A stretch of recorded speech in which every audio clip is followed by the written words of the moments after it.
Please welcome the great Brent Stover to the show. Brent, what's up, buddy?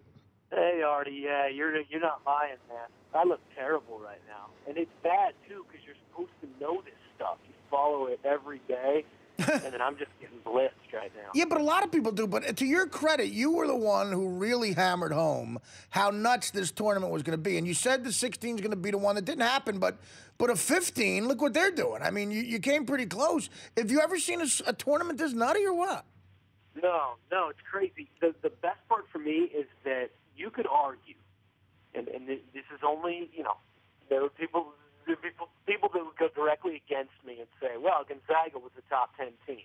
Well, maybe. I don't know. But you could argue right now that the top 10 teams are still left in the tournament, and then we get six other like Cinderella type teams. That's right. To me, it's the perfect mix. For the Final 16, it's the perfect mix.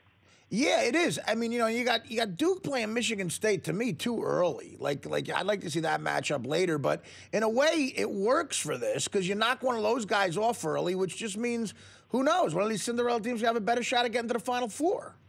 Exactly, I agree. And to your point about Florida Gulf Coast, I think legitimately they could beat Florida. I mean, I'm definitely drinking the Kool-Aid on this team. I mean, you want to talk.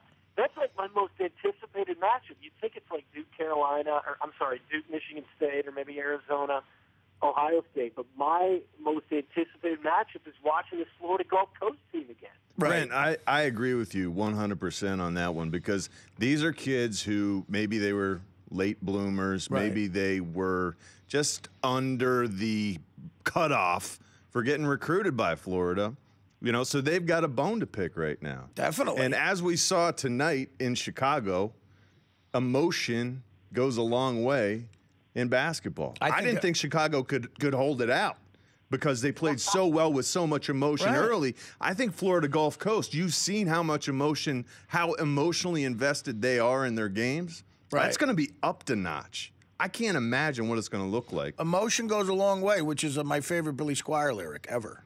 Now, you're right. Hey, what about Chicago? What about the Bulls tonight, huh? I mean, are you glad it's over, or we all are? Yeah, I'm just – if it was going to be a team to stop it, it was going to be the Bulls. In my mind, in terms of – I'm not saying I predicted it, but in terms of what I wanted to see. If the Bulls didn't do it tonight, then I wanted the Heat to break the record. But – just the way the Bulls responded, the Heat always make a run. As soon as they really get interested in the game, they're going to make a run.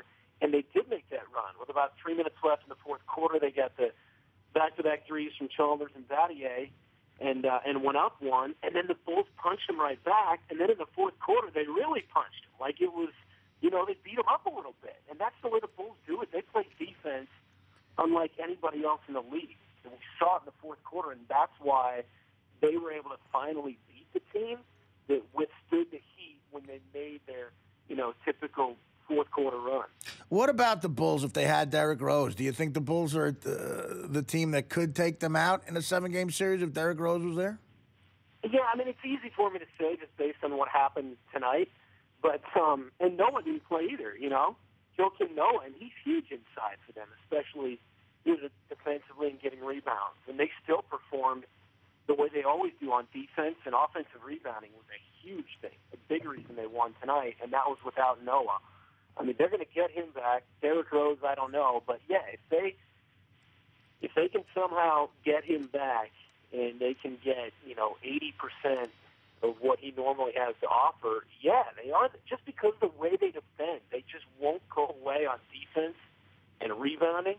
And they're the only team that I watch in the NBA that buys in every single night to what their coach preaches on the defensive end. And they did it tonight. And so, yeah, based on what I saw, yeah, they could be that team. And I think absolutely. You look at the season so far; the Bulls have won 2 out of 3 against them. And you look at that defense. I go back to like the first quarter when Heinrich. Kudos to you. Yeah, Mike. Happens. Heinrich took that charge from LeBron James. I mean, it was an open. You knew it was going to be a massive dunk. Heinrich got in front of a Mack truck. Just waiting there like a spider. And just took it.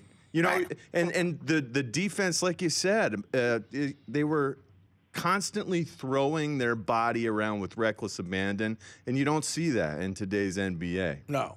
Brent, your thoughts? No, John, that's a great point. You don't, except for if you watch the Bulls enough, then it's like the only time you see it. And they literally, I don't want to say they do it almost every single night, and nobody else plays that way. Guys take nights off, but somehow Thibodeau, I don't know how. I was asking Wally Zerbiak about that, and he, I think he kind of is just kind of rolls his eyes and says, I don't know if you could bottle it up, but nobody in the NBA, no other coach is able to get more out of his team, and it starts on defense. I'm amazed, and he's like the most underrated coach. He's the guy nobody knows who Tom Thibodeau is, unless you're a big-time NBA basketball fan. Brent, in honor of Latino Night in the NBA, who is your favorite Latino of all time? I would have to say, wow. Oh, man. Who is it? Probably Roberto Clemente. Okay, that's a good choice. Mine, my favorite Latin of all time, a little different. Jesus Christ.